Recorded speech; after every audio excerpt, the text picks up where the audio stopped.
Hello everyone, welcome to ChessVisor, your wise choice to improve your chess. In today's video, I am going to show you a very recent game played between Magnus Carlsen and Hans Niemann, and it was played in Sinquefield Cup round number 3. So before we begin this video, if you are watching this channel for the first time, please consider subscribing to the channel and press the bell icon to get notified for the future videos. So here Magnus was handling the white pieces and he opens the game with 1 d4. So here I am looking at the game from Niemann's perspective. So I have already flipped the board here, and for this Hans goes with the move knight f6, the universal reply for d4.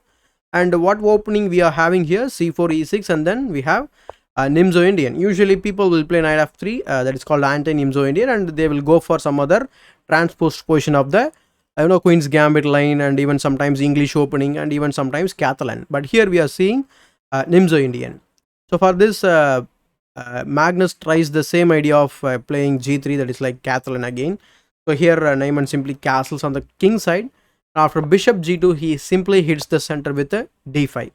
The point of playing d5 is very simple. He wants to establish himself in the center, and not only that, white's king is still in the center, so he can put the pressure on the center to open the center. So we have a3 cushioning the bishop, and we have some exchange here, bishop takes c3, b takes c3, and after this again he captures on c4 with his d pawn. Now after this knight f3, pawn c5, again hitting the center, castles, we have c takes d4, and this is a now we have an imbalance here. Now if white captures the pawn with the pawn, then we have 3-1 majority on the queen side, and it will be very difficult for Magnus. So either he has to capture with the knight or the queen. So he goes with the queen here, queen takes d4, and we have knight c6 and gives up the pawn here on c4. So for this he plays e5, bishop g5 pinning the knight, and after this h6 he plays counter attacking move with the rook fd1, and here bishop e6. And this move reminds me of our previous game which was played between Arjun Erigesi and Aravind Chidambaram, where he played bishop e6. So in that game, he sacrificed the queen for the rook and a bishop. But in this game, it was an equal game. So rook takes d8, and then bishop takes c4. So rook takes a8. So here after rook takes a8, we have bishop f6, gf6, and this is the time for our evaluation. So the evaluation consists of multiple steps. The number one should be the king safety. And I don't think there is a problem for both sides, because both kings are safe. And you might be thinking about the pawn structure of the king side for black, because it's now broken now. So like they have Hans now have the double pawn on the f file as well as the isolated pawn on the h file. But that doesn't matter, because nobody is going to attack this king as long as there are a few pieces on the board. So no problem for the time. So if you look at the pawn structure or pawn weaknesses and other a material imbalance in terms of pawns, there are no imbalance in the position except the fact that we have the weakness. And here Magnus also having the weakness on c3 as well as on the a3. And if you can grab one of these pawns, then it is going to be a very difficult ending for white, because of this connected passes we can create. So this is what about the pawn structures. And the third important thing is the piece imbalance. There is no piece imbalance, as we have the equal pieces.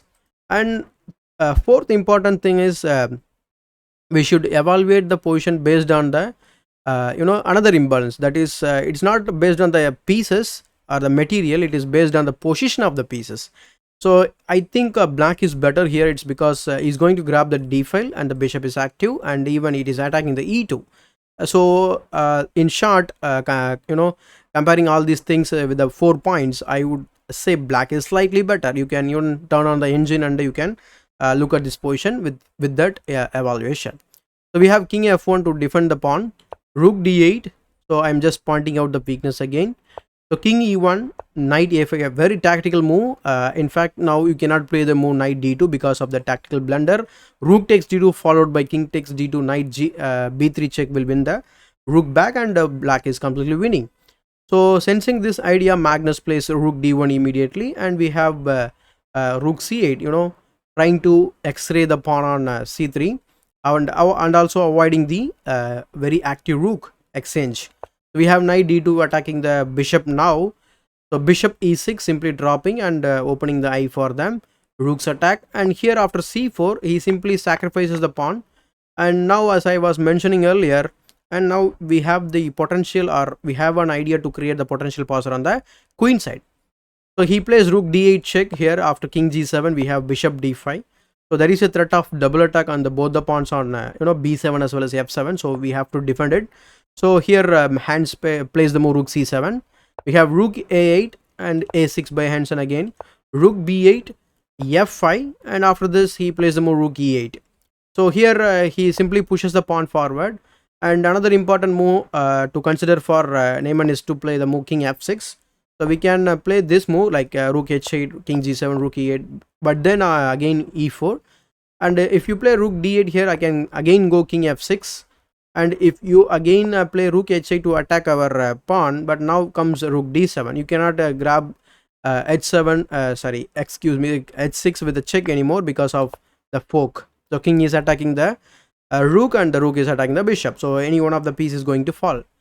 So that's an interesting variation to show. So here he plays the move e4 immediately, and for this Magnus undermines the pawn, and in fact now his pawn structure looks good, right? And by playing this move he weakens his own pawn structure. So g4, and now we have rook c5, bishop a2, knight c4, and then a4.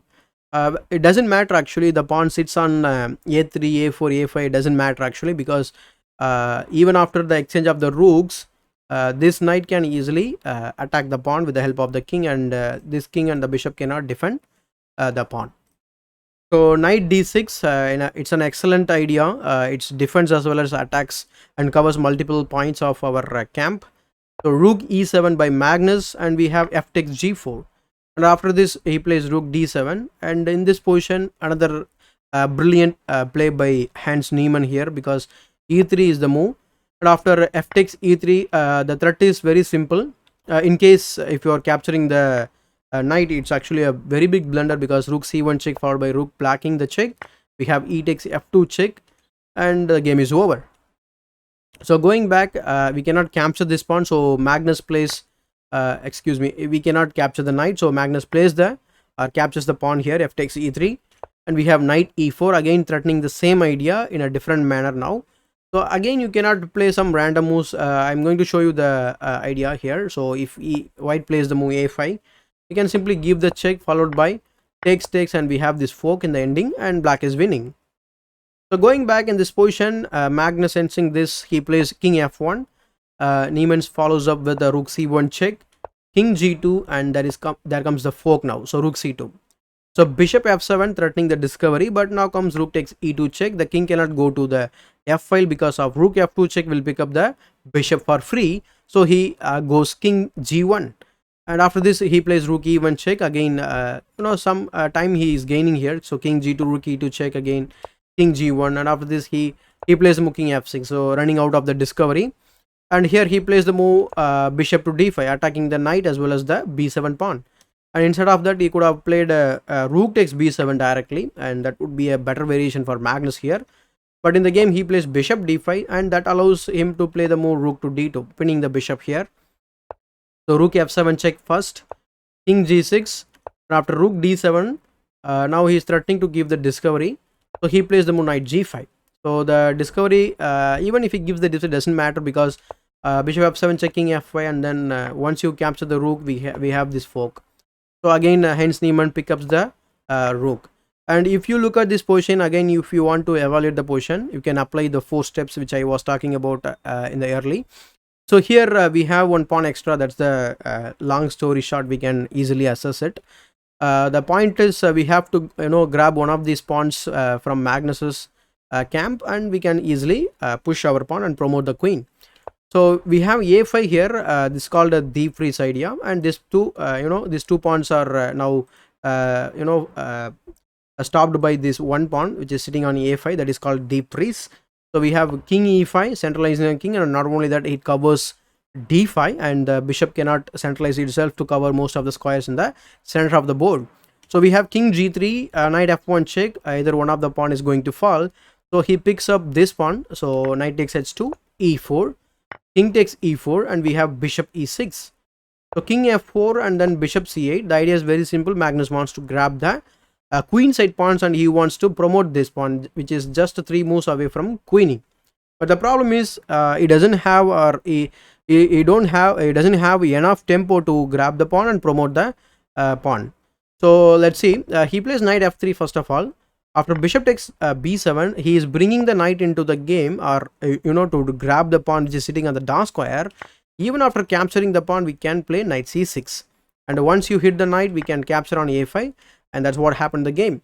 So we have bishop to d5, centralizing the bishop, and after h5, he plays bishop f7. After h4, he plays bishop d5, but after king e5, he simply resigns. I mean, Magnus Carlsen resigned the game. The in-game king himself resigned the game because there is nothing he can do here, because I'm going to show you some sample variation here. Say for example, the bishop can't leave this long diagonal on in the center of the board. So let's say he goes bishop a8 now, and we can simply push the king to f4, bishop d5. I'm just repeating the bishop's move.